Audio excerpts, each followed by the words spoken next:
Okay. இப்ப ஃபகத் ஃபாசிலும் நீங்க பண்ண போற படம், இதுக்கு முன்னால எடுத்த இந்த படங்கள் இருக்குல்ல, ஆமா. இதிலிருந்து எவ்வளவு தூரம் மாறுபட்டதா இருக்கும்? இல்ல அதே ஜான்ரால இருக்குமா? ஜானர்ல கேட்டீங்கன்னா முற்றிலும் மாறுபட்டது தான். ஆ.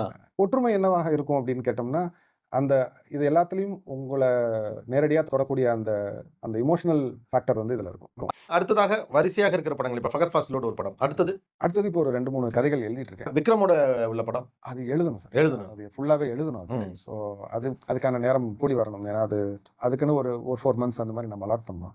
வேறு சில திரைக்கதைகளும் மைண்ட்ல வந்துருச்சு. கொஞ்சம் ஏன்னா ரொம்ப நாளா யோசிச்சுட்டு இருக்க கதை. இப்ப நான் எழுதுற இந்த த்ரில்லர் வந்து மனசுல வந்து 4 வருஷம் ஆயிடுச்சு. ஆ. சொல்லிக்கிட்டே இருந்தேன். பட் அது த்ரில்லர் அதுல கொஞ்சம் ஃபைட் எல்லாம் இருக்குங்கிறதுனால, கூட இருக்கவங்களே இன்னும் கொஞ்சம் லேட்டரா பண்ணு. ஏன்னா நீ ரொம்ப ஒரு சாஃப்ட்டான படம் எடுக்கிற டைரக்டர்ன்னு உனக்கு ஒரு இமேஜ் வந்துருச்சு. அத நீ இப்ப உடனே மாத்த வேணாம் அப்டின்னாங்க. ம். பட் எனக்கு அதுதான் மாத்தணும்னு தோணுச்சு. மாத்தணும்னா என்ன? இந்த கதை அதுக்கான ஒரு சரியான பதிலா இருக்கும். டெம்ப்ளேட்டுக்குள்ள இருக்கக்கூடாதுங்கிறதே டெம்ப்ளேட் ஆயிறக்கூடாது. அந்த பயம் இருக்கு. ஆமா.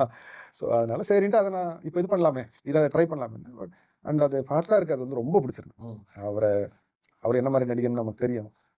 கதைய வந்து முதல்ல சும்மா ஒரு 45 நிமிஷம் தான் சொன்னது. சொல்லும்போதே அவரு முகம் மாறுறதெல்லாம் இருக்குல்ல. சீனுக்கு சீன். ஏன்னா, அது ஒரு மாரி நெறைய மாற்றங்களுக்கு உட்படக்கூடிய ஒரு கதை.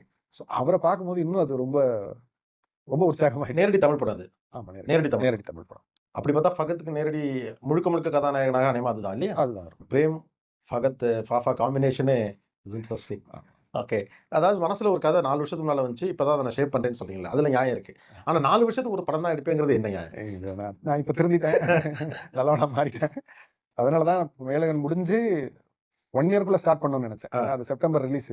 செப்டம்பர்ல ஆரம்பிக்கணும்னு நெனச்சா அது அக்டோபர், நவம்பர், டிசம்பர்ன்னு மாறி இப்ப ஜனவரில வந்து நிக்குது. ஸோ இதுக்கப்புறம் பெரிய பிரேக் எடுக்க மாட்டேன். பொது